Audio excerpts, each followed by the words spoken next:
الرحمن الرحيم. الحمد لله رب العالمين، والصلاة والسلام على رسول الله وعلى آله وصحبه أجمعين. سبحانك لا علم لنا إلا ما علمتنا إنك أنت العليم الحكيم، وتب علينا إنك أنت التواب الرحيم. رب اشرح لي صدري ويسر لي أمري واحلل عقدة من لساني يفقه قولي. اللهم انفعنا بما علمتنا وعلمنا ما ينفعنا، اللهم زدنا علما.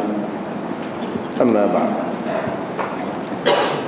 Sambungan kita untuk malam ini ayat 119 dari surah An-Nahl, ayat 119. A'udzu billahi minasy syaithanir rajim. Bismillahirrahmanirrahim.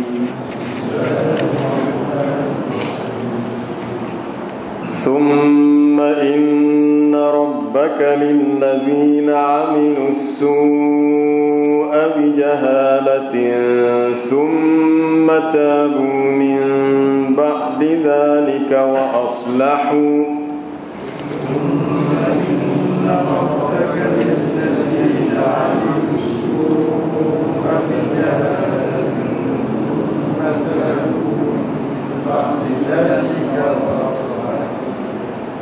ثم تابوا من بعد ذلك وأصلحوا إن ربك من بعدها لغفور رحيم. ثم تابوا من بعد ذلك وأصلحوا إن ربك من بعدها إن إبراهيم كان أمة قانتا لله حنيفا ولم يك من المشركين.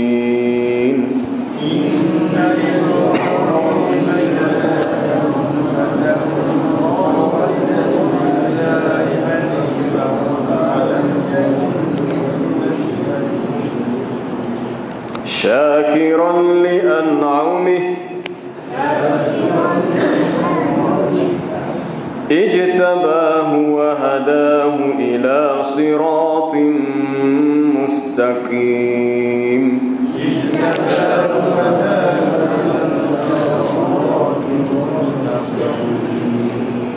وآتيناه في الدنيا حسنة وإنه في الآخرة لمن الصالحين.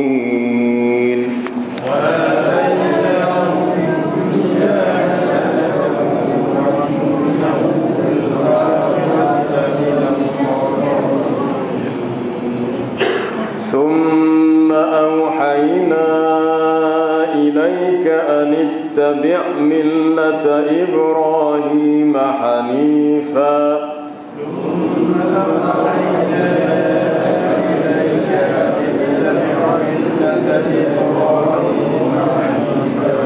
وما كان من المشركين. إنما جعل السبت على الذين اختلفوا فيه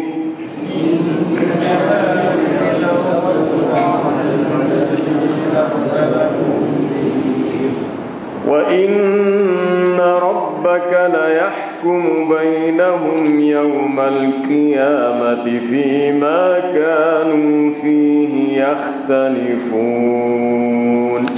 وإن ربك ليحكم بينهم يوم القيامة فيما كانوا فيه يختلفون. ثم إن ربك للذين عملوا السوء بجهالة. Kemudian sesungguhnya Tuhan kamu terhadap orang-orang yang melakukan su', kejahatan, keburukan dalam keadaan jahilnya dia. Tsumma tabu min ba'di dzalik, kemudian dia bertaubat selepas itu. Wa aslahu, dan dia memperbaikinya. mana keadaannya semakin baik selepas dia bertaubat. Sesungguhnya Tuhan kamu setelah itu sangat Ghafurur Rahim, Maha Pengampun lagi Maha Mengasihani. Inna Ibrahim kana ummatan qanitan lillahi hanifa. Sesungguhnya Ibrahim itu adalah satu umat ataupun satu imam yang tekun beribadat, yang khusyuk kepada Allah. Lagi luruslah ia di atas jalan yang tauhid, dan tidaklah ia dari kalangan yang musyrik. Syakiran li an'umih, dalam keadaan dia adalah seorang yang bersyukur kepada nikmat Tuhannya. Jadi kita boleh bukti situ, kalau kita nak bukti itu wakaf jaiz, atau kalau kita wasal syakiran li an'umihi jtabahu wa hadahu ila siratim mustaqim, itu kalau kita wasal. Ijtabahu, Allah Ta'ala telah memilih Ibrahim itu dan memberi petunjuk kepadanya kepada jalan yang lurus. Wa atainahu fid dunya hasanah, kami berikan kepadanya di dunia kebaikan, dan sesungguhnya ia di akhirat nanti dari kalangan orang-orang yang saleh. Thumma auhayna ilaik, kemudian kami wahyukan kepadamu, anittabi' millata Ibrahim hanifa, agar kamu mengikuti akan millah, cara beragama yang ditinggalkan oleh Nabi Ibrahim, itu agamanya Hanif. Hanif maknanya lurus dan jauh daripada syirik. Wa ma kana minal musyrikin, dan tidaklah ia, yakni Ibrahim itu, dari kalangan golongan yang musyrik. Dua kali diulang, wa lam yakun minal musyrikin, dan juga wa ma kana minal musyrikin. Innama ju'ila as-sabtu 'ala alladhina ikhtalafu fihi, bahwasanya sesungguhnya dijadikan hari Sabtu itu terhadap orang yang berselisih padanya. Dan sesungguhnya Tuhan kamu akan menghukum sesama mereka pada hari kiamat tentang apa yang mereka itu perselisihkan. Thumma inna rabbaka lilladzina 'amilus su'a bijahalah, sesungguhnya Tuhan kamu terhadap orang-orang yang melakukan keburukan, kejahatan, as-su', dalam keadaan dia jahil. Apabila seseorang melakukan kejahatan, sesuatu keburukan, maka dia dianggap jahil dengan apa yang dia lakukan. Sama ada yang dimaksudkan su' ini kalau merujuk kepada ayat yang sebelumnya, orang-orang yang mengadakan pendustaan kepada Allah sehingga dia menukar hukum halal haram, ataupun orang yang menyalahi perintah Allah.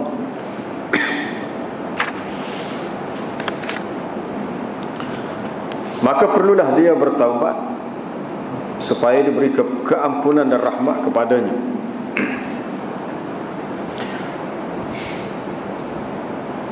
As-su' di sini ialah wahwa kullu ma la yanbaghi minal kufri wal ma'asi, perkara yang tidak sepatutnya dilakukan, sama ada kufur ataupun perkara maksiat, bisababil jahalah, dengan sebab jahil. Adapun dikatakan jahil, li anna kullaman 'amila as-su' fa innama yaf'aluhu bil jahalah, kerana setiap orang yang melakukan as-su', perkara yang buruk, jahat, apa sahaja perkara fahsyat, perkara munkar, perkara maksiat, maka dia dikira melakukan dalam keadaan dia jahil. Jahil tidak semestinya dia tak tahu yang perkara itu buruk. Manusia secara fitrahnya tahu perkara itu buruk. Maksud jahil di sini ialah dia tidak tahu tentang akibat yang dia akan tanggung selepas keburukan dilakukan.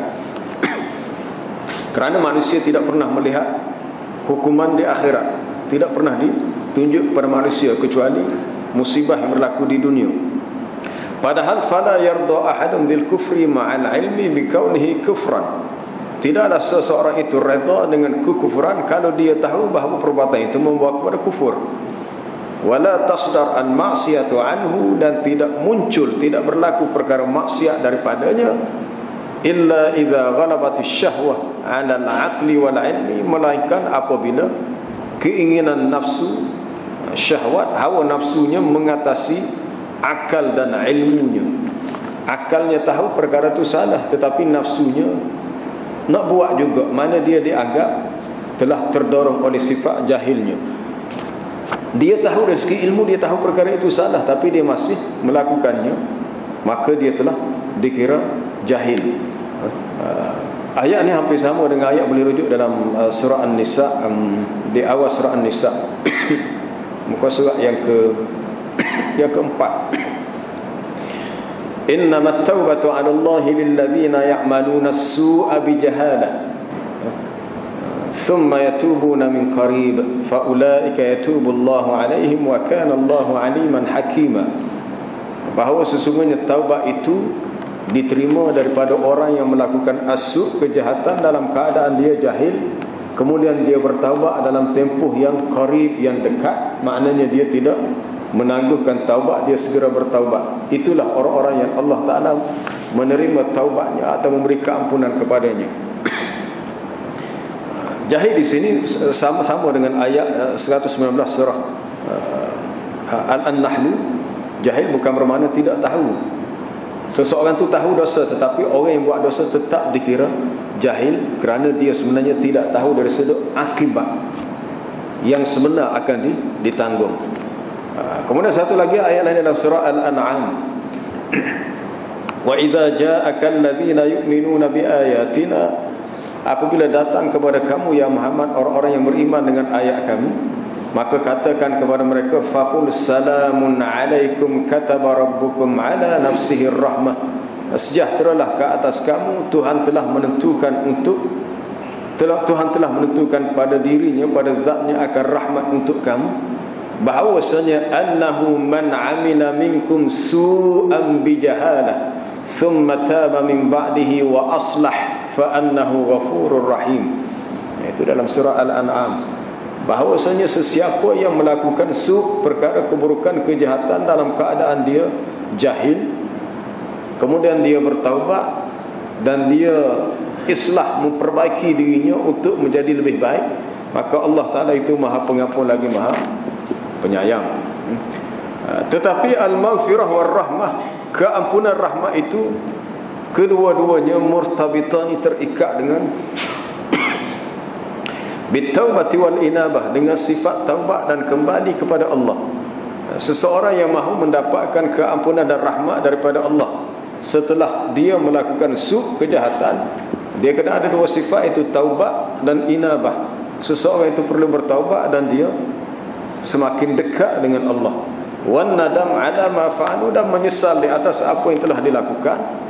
Wa islahul a'mal ala wifqi muradillahi wa rasulih, memperelokkan amalan supaya menepati akan kehendak Allah dan Rasulnya. Faman taba min ba'di dzalik, maka sesiapa yang bertaubat setelah itu, setelah dia melakukan kejahatan dan dia berusaha untuk islah, dia beriman dengan Allah dan Rasulnya, mentaati Allah dan Rasulnya, maka Allah Ta'ala mengampunkan dosanya dan merahmatinya di dunia dan di akhirat.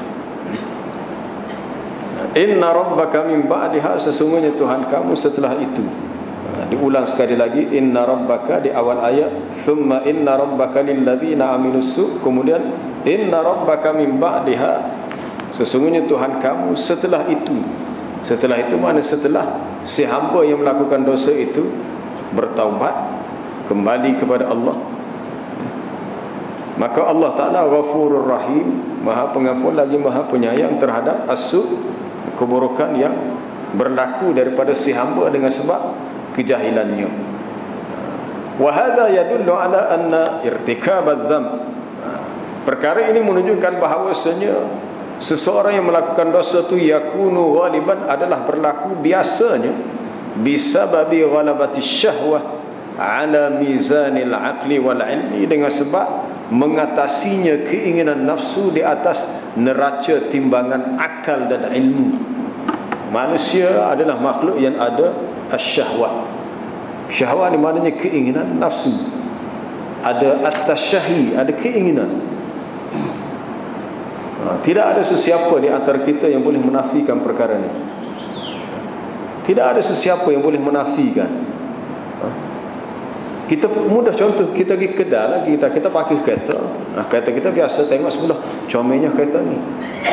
Bila keluar mulut rasa comel, mata menilai comelnya kereta ni, kena nafsu dia. Kalau orang tak ada nafsu, dia tengok serupa kereta comel, kereta mahal, kereta murah. Itu baru bak kereta, itu belum lagi bak makanan, belum lagi urusan lain. Memang kita ada nafsu. Tidak ada sesiapa yang boleh menafikan bahawa dia tidak ada nafsu. Tetapi keinginan nafsu perlu selari dengan hukum agama. Kalau tidak selari ataupun keluar daripada hukum agama, bermakna dia telah keluar daripada mizan timbangan al-aql wal-ilmi, akal dan ilmu. Kita dapat berapa ramai orang yang mencuri, sebenarnya dia bukan miskin pun. Dia dah kaya, dah harta, dah cukup dah, tapi dia masih mencuri sebab nafsunya nak lebih lagi. Dia nak lebih lagi. Apabila manusia mengikuti nafsunya, walaupun dia tahu bahawa perkara yang dituruti oleh nafsu itu salah, bermakna pertimbangan akal dan ilmu sudah terlepas daripada dirinya. Maka di sini Allah Ta'ala memberi peluang sesiapa yang melakukan apa-apa as-sayyi'ah, apa-apa kejahatan, keburukan, peluang untuk orang itu kembali masih ada selagi pintu taubat belum ditutup. Pintu taubat hanya ditutup apabila nyawa sampai ke halkum. Tuqbalu taubatil 'abdi ma lam yugharghir. Dalam hadis riwayat Imam Muslim, diterima taubat seseorang hamba selagi nyawa belum sampai ke halkum, ataupun sebelum matahari keluar daripada sebelah barat. Tapi bila berlaku dua situasi ini, nyawa sampai sini ataupun matahari sebelah barat, pintu taubat ini ditutup. Selagi belum berlaku dua perkara ini, orang yang melakukan apa sahaja as-su', maka Allah Ta'ala akan menerima taubat hambanya itu sekiranya si hamba itu bertaubat dan wal inabah, kembali kepada Allah. Jadi hakikatnya tidak ada sesiapa di antara kita yang terlepas daripada melakukan as-su'. Jadi di sini kita kena ambil peluang untuk segera al-inabah, kembali kepada Allah, seperti dalam ayat surah Az-Zumar, Qul ya ibadiyalladzina asrafu ala anfusihim la taqnatu min rahmatillah. Katakanlah, wahai hamba-hambaku yang telah melampaui ke atas diri mereka, janganlah kamu berputus asa daripada rahmat Allah.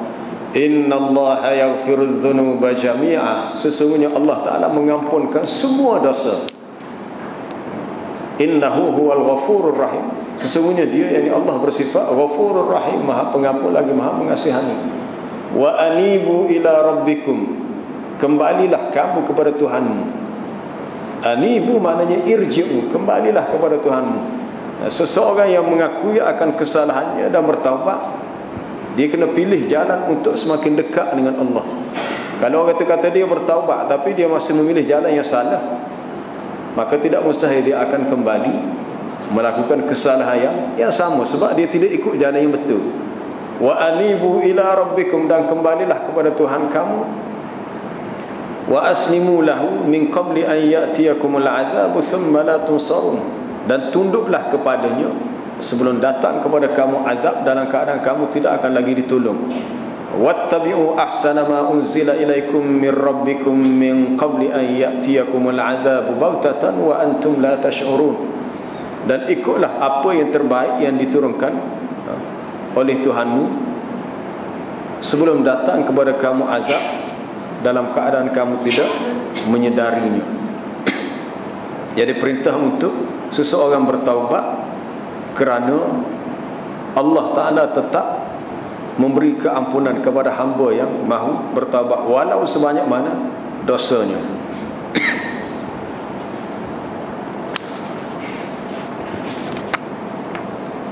Habis itu kita nak habiskan tu ayat minggu lepas. Baik, untuk malam ni tajuk yang lain berhubung dengan kisah Nabi Ibrahim dan perintah untuk mengikut millatihi. Millah maknanya cara beragama, cara kehidupan beragama Nabi Ibrahim. Nabi Ibrahim alaihissalam satu-satunya rasul yang Allah Ta'ala sebut dengan jelas, wattakhadallahu Ibrahima khalila. Allah Ta'ala telah memilih, menjadikan Nabi Ibrahim sebagai khalilnya, kekasihnya. Sesungguhnya Ibrahim itu adalah ummatan, satu umat. Umat di sini maknanya imam. Dalam bahasa Arab umat ni dia ada banyak makna. Umat boleh jadi dengan makna satu jamaah, satu kumpulan. Wal takum minkum ummah ummatu yad'una ilal khair. Nalah ada di antara kamu satu umat, yakni satu jamaah, satu kumpulan yang menyuruh perkara yang baik, yad'una ilal khair, menyuruh kepada kebaikan, ya'muruna bil ma'ruf wa yanhauna 'anil munkar, menyuruh yang ma'ruf dan mencegah yang munkar. Ada juga perkataan ummah dengan maksud masa. Wa qala allazi naja minhuma waddakara ba'da ummatin ana unabbiukum bi ta'wilihi fa arsilun Yusuf ayyuhas siddiq aftina ila akhir ayat. Dan berkatalah orang yang terselamat. Maksud orang terselamat ni dalam kisah Nabi Yusuf, dia ada dua orang masuk penjara. Dalam dua orang itu ada salah seorang terkeluar. Dan setelah berlalu tempoh yang masa yang lama, waddakara ba'da ummah merujuk pada zaman, masa, barulah orang ini teringat. Dia kata tak apalah, ana unabbiukum, aku boleh cerita kepada kamu kalau kita hantar aku kepada Yusuf yang masih di penjara, sebab dia boleh mentakwilkan mimpi. Ummah dalam ayat tu, ayat surah Yusuf dengan maksud satu tempoh daripada masa. Jadi ummah ni ada pelbagai makna, tapi ummah dalam ayat 120 surah An-Nahl maknanya imam. Ummah di sini adalah imaman qudwatan jami'an li khisalil khairi, merupakan seorang imam yang menjadi kedua ikutan yang terhimpun padanya sifat-sifat kebaikan. Walaupun wal aslu fil ummah, asal pada perkataan ummah adalah al jamaah al kathirah, satu jamaah yang ramai, satu kumpulan manusia yang ramai. Baik, kenapa dinamakan Nabi Ibrahim dengan ummah? Wasummiya Ibrahim bidzalik, dinamakan Nabi Ibrahim sebagai ummah ataupun sebagai imam likamalihi wastijma'ihi fadaili wastijma'ihi fadail la takadu tujad illa mutafarriqa fi ashkhasin katsira, kerana terhimpun kerana sifat kesempurnaannya dan terhimpun padanya kelebihan-kelebihan yang hampir-hampir tidak didapati pada orang lain kecuali secara berasingan. Sebahagian besar sifat kebaikan, sifat kehebatan ada pada Nabi Ibrahim, ada pada dia, tapi pada orang lain tidak semua begitu. Mungkin sifat yang pertama ada pada Nabi Ibrahim, dia ada pada orang ni rasul ni, tapi orang lain tak ada. Ada pun sifat kedua ketiga ada pada rasul yang lain pula, mana secara mutafarriqah, berasingan. Tapi pada Nabi Ibrahim ianya terhimpun. Adapun qanitan maknanya seorang yang muti'an lillah, yang taat kepada Allah, qaiman bi amrihi, yang berdiri melaksanakan perintah Allah. Daripada asalnya perkataan qanata yaqnutu juga dengan maksud berdoa selain daripada maksud berdiri. Qanata yaqnutu juga boleh dengan maksud tekun beribadat sehingga senyap sunyi, senyap. Hafizu ala salawati was salatil wusta wa qumu lillahi qanitin. Perkataan qanitin, peliharalah kamu akan salat wusta, ini salat asar. Peliharalah kamu salat 5 waktu, termasuklah salat wusta, salat asar, dan berdirilah kamu, yakni untuk menunaikan salat dalam keadaan qanitin. Qanitin sama dengan qanitan, ini untuk seorang itu qanitan, dia betul-betul dia mari situ dalam bentuk apa dia tu, dia jadi khabar kana Nabi Ibrahim, untuk menceritakan sifat Nabi Ibrahim. Qanata yaqnutu juga dengan maksud doa. Dalam hadis yang sahih Nabi sallallahu alaihi wasallam bersabda, afdalus salah tulul qunut. Salat yang afdal adalah yang panjang kunut. Kunut ni adalah isim masdar daripada qanata yaqnutu. Kunut di sini maknanya al-qiyam. Salat yang afdal adalah salat yang panjang qiyamnya. Kunut di sini maknanya qiyam. Qiyam merujuk kepada berdiri lama untuk baca ayat panjang. Jadi Nabi Ibrahim adalah seorang imam yang qanitan, yang tekun dalam beribadat dan taat kepada Allah.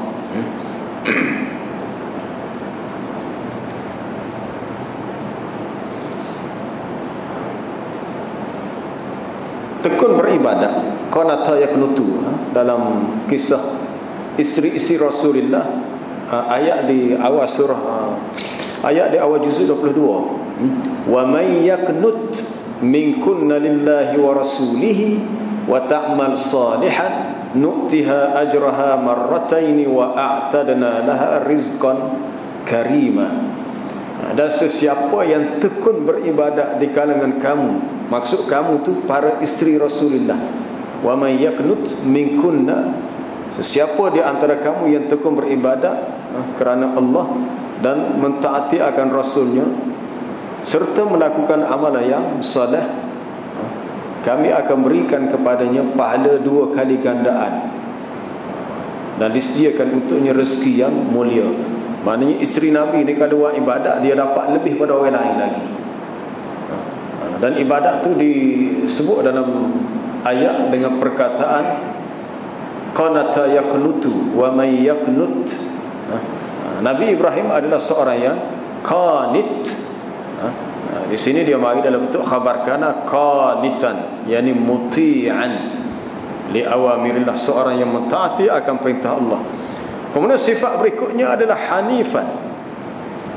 Sifat yang disebut bagi Nabi Ibrahim adalah hanifan, maknanya ma'ilan 'anid dinil batil ila dinil haqqil qayyim. Seorang yang jauh daripada agama yang batil kerana menuju kepada agama yang benar lagi, lurus, tepat, agama yang berkualiti. Itu hanif. Sebab itu sebelum lahirnya Nabi SAW di Mekah, maka dikatakan sebahagian penduduk di Mekah menganut agama hanif dipanggil. Hanif merujuk kepada saki-baki ajaran Nabi Ibrahim yang masih diketahui oleh setengah orang di Mekah. Maknanya bukan semua orang di Mekah masa tu zaman jahiliah menyembah patung berhala, tidak semua. Ada di antaranya Yahudi pun ada, Nasara pun ada, walaupun tak ramai. Dan ada juga setengahnya mengikut agama peninggalan Nabi Ibrahim. Sebab tu istimewa Nabi Ibrahim tu, kita hingga dalam selawat kita yang afdal adalah selawat Ibrahimiyah. Sebagaimana yang diriwayatkan oleh sahabat Nabi Ka'ab bin Ujrah. Ka'ab bin Ujrah menyatakan bahawa Nabi mengajar kepadanya selawat yang paling afdal, iaitu Allahumma salli ala Muhammad wa ala ali Muhammad kama sallaita ala Ibrahim wa ala ali Ibrahim innaka Hamidum Majid. Allahumma barik ala Muhammad wa ala ali Muhammad kama barakta ala Ibrahim wa ala ali Ibrahim innaka Hamidum Majid. Kenapa pula selawat dan berkat salam itu disebut bersama, bukan sahaja untuk Nabi kita sallallahu alaihi wasallam, juga Nabi Ibrahim. Dia mesti ada sebab. Dia ada kaitan dengan nak lawan hujah golongan Yahudi dan juga golongan Nasara. Sebab Yahudi Nasara masing-masing mengaku bahawa Nabi Ibrahim ni adalah pengikut mereka. Maka Ibrahimu Yahudiyan wala Nasraniyan. Tidaklah Nabi Ibrahim itu seorang yang bersifat ikut agama Yahudi dan tidak juga ikut agama Nasara. Walakin kana hanifan musliman wa ma kana minal musyrikin. Tetapi dia adalah seorang yang bersifat hanif. Hanif maknanya jauh daripada agama yang salah, yang batil, tapi ikut agama yang benar. Seorang yang muslim, tunduk kepada Allah dan bukanlah dia dari kalangan yang musyrik. Inna awlan nasi bi Ibrahim lalladzina taba'uh. Sesungguhnya orang-orang yang utama terhadap Ibrahim adalah orang yang ikut dia, orang yang mengikut ajaran Nabi Ibrahim. Juga wahadzan nabi, juga nabi ini Nabi Muhammad sallallahu alaihi wasallam. Inna awlan nasi bi Ibrahim lalladzina taba'uhu wa hadzan nabi, dalam surah Ali Imran. Sebab siakul ayat, sebenarnya ayat tu bila cerita Nabi Ibrahim di sini, dia ada kaitan dengan nak lawan hujah golongan Yahudi Nasara. Perhatilah mana-mana ayat. Waktu kita penting kita belajar Quran, belajar tafsir ni kena ada tadabbur. Kena ada tadabbur. Rujuk dari surah Baqarah di akhir juzuk pertama. walan tarda anka al-yahud walan nasara hatta tattabi'a millatahum. Yahudi dan Nasara tidak akan redha kepada kamu sehingga kamu ikut agama mereka. 2-3-4 ayat lepas tu mari cerita Nabi Ibrahim. Wa idh ibtala Ibrahim rabbuhu bikalimatin fa atammahunna. Kisah Nabi Ibrahim disebut dalam beberapa ayat yang ada kaitan dengan cerita Yahudi Nasara. Begitu juga ayat tadi dalam surah Ali Imran. Maka Ibrahim Yahudiyan wala Nasraniyan. Sebab rupanya ada pertalian untuk menolak hujah golongan Yahudi Nasara yang masing-masing mendakwa bahawa Nabi Ibrahim ni ada seagama dengan mereka. Dan tidaklah Ibrahim itu minal musyrikin, dari golongan yang musyrik. Ada berapa sifat semua sini? Baik, kita habiskan dulu sebelum kita buat kesimpulan tentang berapa sifat yang ada. Yang 1, 2, 3, 4. Yang keempat pula, sifat yang keempat, syakiran li an'umi, seorang yang mensyukuri akan nikmat-nikmat Allah. Nabi Ibrahim adalah seorang yang syakir. Syakir maknanya seorang yang sangat bersyukur akan segala nikmat yang Allah Ta'ala berikan kepadanya, sama ada nikmat itu sedikit ataupun banyak. Kemudian ijtabahu, Allah Ta'ala telah memilihnya. Allah Ta'ala memilihnya untuk linnubuwah, untuk menerima pangkat kenabian.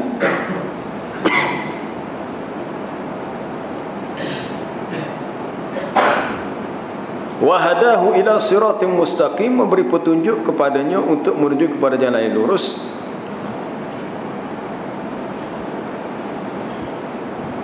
Wa atainahu fid dunya hasanah, berikutnya diberikan untuknya kebaikan di dunia.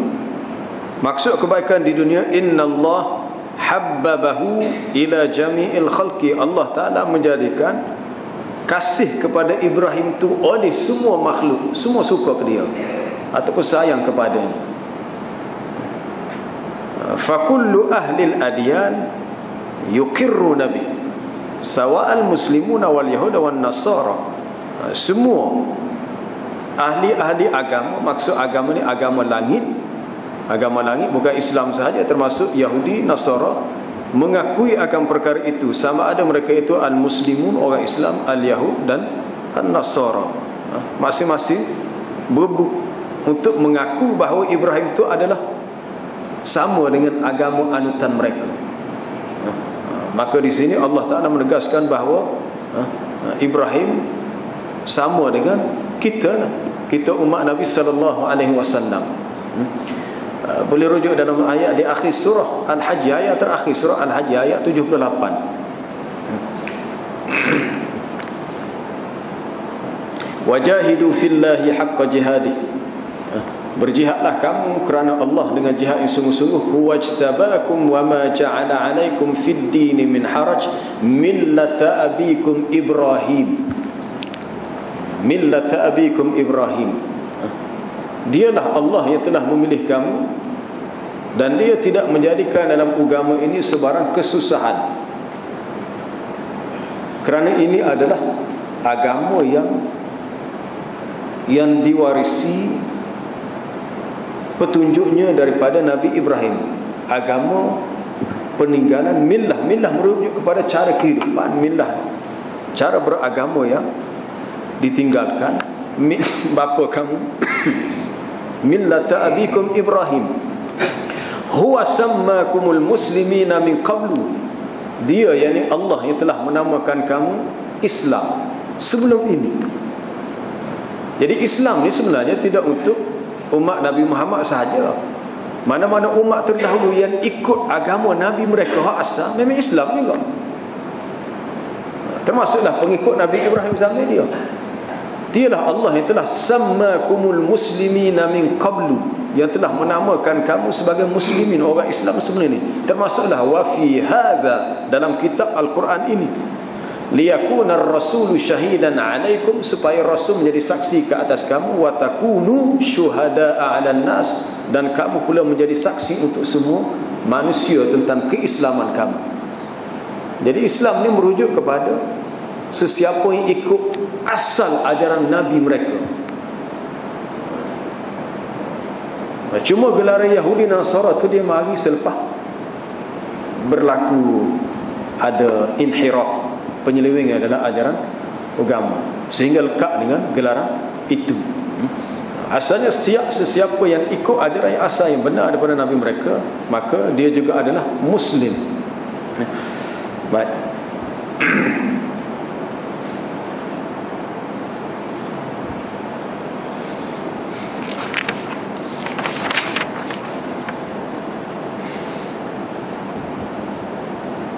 Summa auhayna ilaika, kemudian kami wahyukan kepadamu ya Muhammad supaya ikutlah akan millata Ibrahim hanifa, ikutlah agama cara kehidupan Nabi Ibrahim yang lurus ini.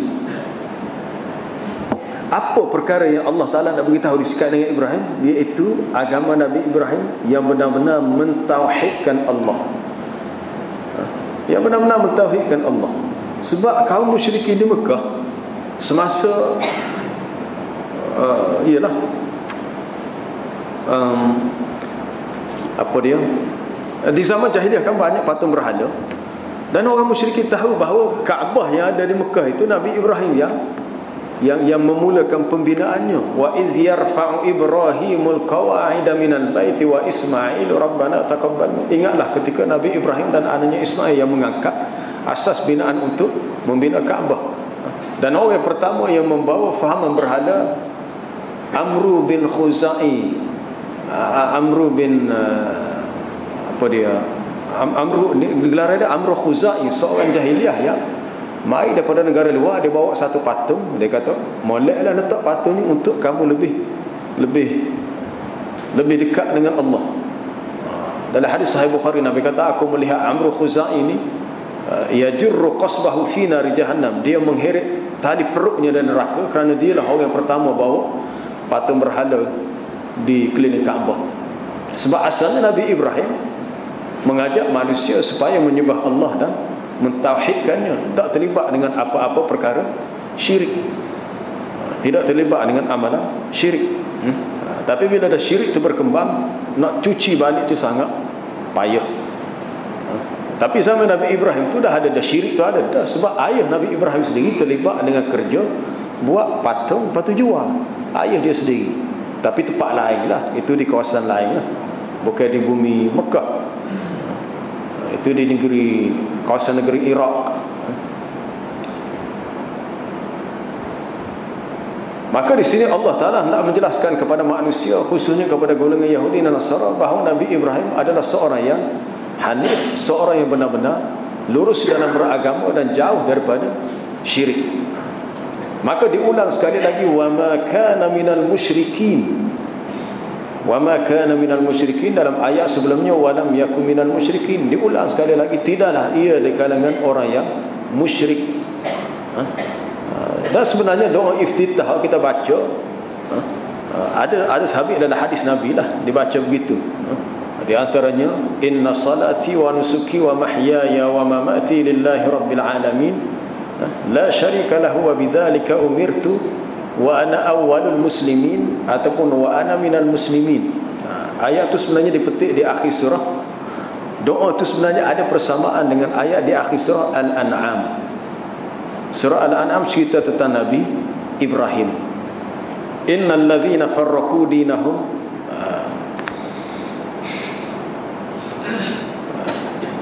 man jaa bil hasanati falahu khairun minha wa man jaa bis sayyi'ati fala yujza illa mithlaha wa hum la yuzlamun. Qul innani hadani rabbi ila siratin mustaqimin dinan qiyaman millata Ibrahim hanifa. Jadi ada ayat tentang millata Ibrahim. Qul innani hadani rabbi, katakanlah sesungguhnya Tuhanku yang memberi petunjuk kepada aku, ila siratim mustaqim, kepada jalan yang lurus, iaitu dinan qiyaman, agama yang qiyam yang mustaqim, yang lurus, yang betul, yang merupakan millata Ibrahim hanifa, agama cara hidup Nabi Ibrahim dari segi beragama. Wa ma kana minal musyrikin. Barulah mari ayat inna salati wa nusuki wa mahyaya wa mamati lillahi rabbil alamin la syarikalah. Sebab syahid yang penting di sini adalah tidak ada sekutu bagi Allah. Di sini ayat ni adalah siakul ayat ni adalah betul untuk mentakkidkan sifat tauhid pada agama Nabi Ibrahim wajib diikuti. Jadi kalau orang Yahudi mengaku bahawa Ibrahim itu seagama dengan mereka, maka pengakuan itu adalah tidak benar, sebab Yahudi terlibat dengan syirik, Nasara juga terlibat dengan syirik. Sedangkan Nabi Ibrahim walam yaku minal musyrikin, dan juga wama kana minal musyrikin. Innama ju'ila as-sabtu 'ala alladhina ikhtalafu fih. Bahawa dijadikan hari Sabtu itu terhadap orang yang berselisih padanya. Ini pergi kepada cerita orang Yahudi. Dia kata dah siakul ayat, kita tengok cara ayat itu dibawa, dia ada kaitan antara Nabi Ibrahim dengan orang Yahudi. Dijadikan hari Sabtu itu terhadap orang yang berselisih padanya. Maksud ikhtalafu fihi, ikhtalafu fi yaumil Jum'ah. Sebab asalnya Allah Ta'ala memerintahkan kepada Nabi Musa untuk diberi kepada pengikut Nabi Musa hari Jumaat, tetapi mereka tidak mahu. Mereka diberi peluang untuk mengambil hari Jumaat sebagai hari yang khusus untuk beribadat, tetapi mereka menolaknya. Mereka memilih hari Sabtu. Mereka memilih hari Sabtu. Adapun mereka menolaknya dengan sebab mereka tidak mahu ada persamaan antara mereka dengan Nabi Musa. Dia perangai Bani Israel ini, gapo hang Nabi Musa ayat, kalau begitu dia buat gini, kalau suruh gini dia buat gitu. Dia sengaja untuk ikhtilaf. Ini perkara yang dibimbangi oleh Nabi sallallahu alaihi wasallam, bahawasanya innama ahlaka man kana qablakum, sesungguhnya binasalah umat yang terdahulu daripada kamu kerana kasratu masailihim wa ikhtilafuhum ala anbiya'ihim, kerana mereka ni suka banyak bertanya dan juga banyak ikhtilaf, bercanggah dengan nabi-nabi mereka. Jadi bila Nabi Musa beritahu Allah Ta'ala pilih hari Jumaat, dia kata tak sih, kami nak hari Sabtu. Tapi bila bagi hari Sabtu, dia punya banyak pula kelentungnya. Dia diuji, mereka diuji dengan hari Sabtu dijadikan hari rezeki melimpah ruah. Di antaranya ialah ikan di laut. Itu kisah itu dalam surah Al-A'raf yang telah kita baca dulu, lama dulu. Dalam ayat apa dia?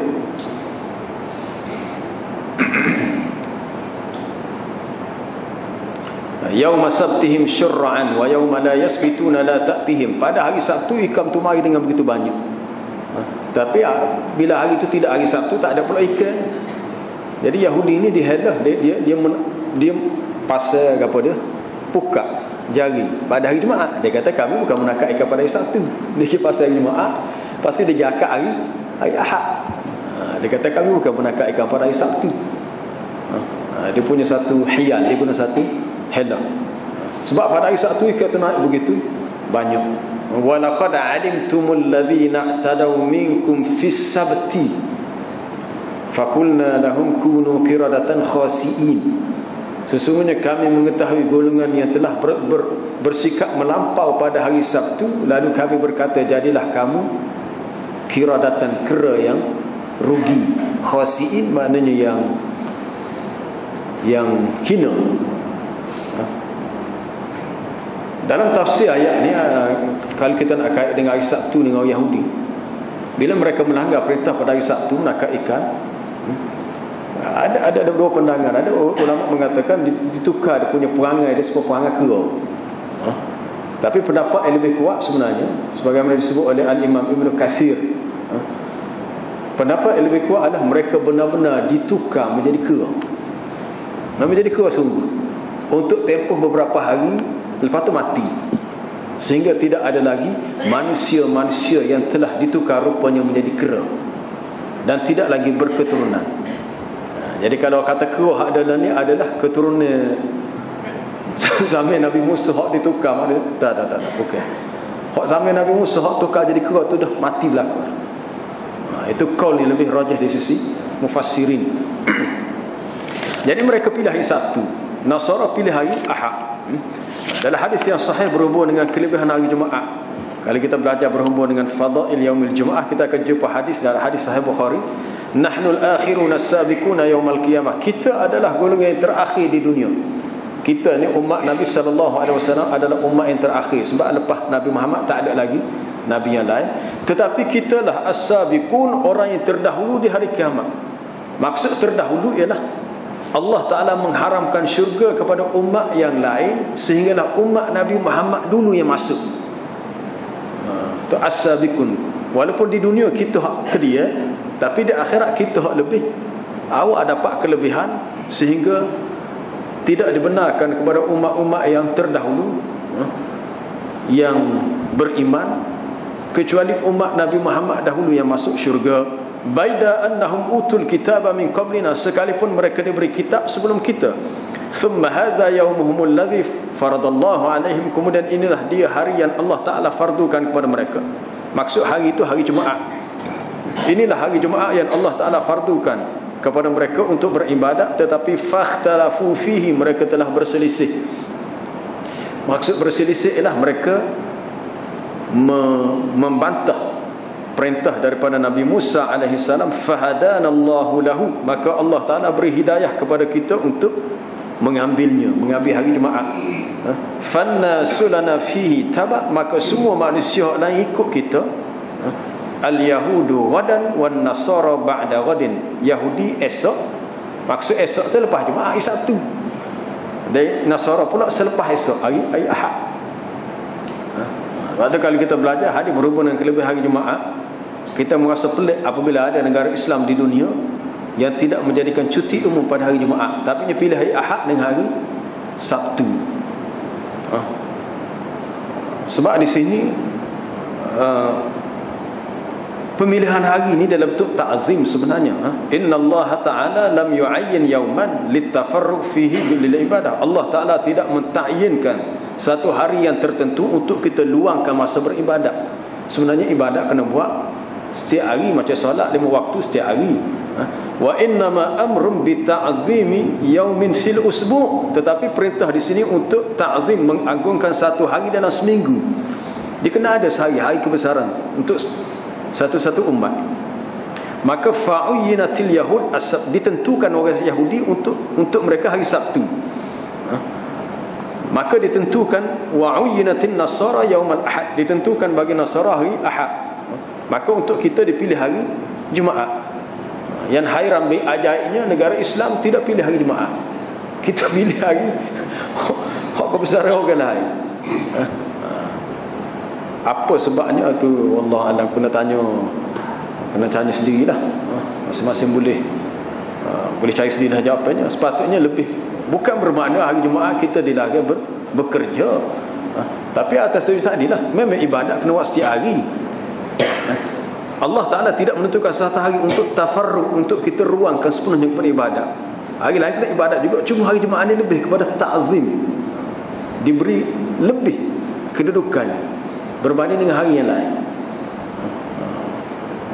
Contohnya, kalau kita datang awal ke masjid pada Jumaat, kita dapat pahala-pahala sekian. Seperti kalau hari awal dapat pahala seperti korban sebesar unta. Lepas tu dia tu kocik daripada unta jadi lembu, kambing. Akhirnya boleh telah aja sebutir, adalah hadis sebut gitu.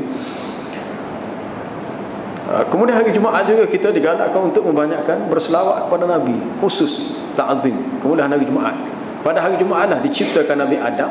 Pada hari Jumaat lah Adam dikeluarkan daripada syurga. Apa dia lagi? Banyak hari-hari, apa dia kelebihan-kelebihan yang dikaitkan dengan hari Jumaat. Jadi hari ini bukan benda yang kecil sebenarnya, benda yang besar. Jadi kalau kita tidak memuliakan hari Jumaat dengan sepatutnya, dah.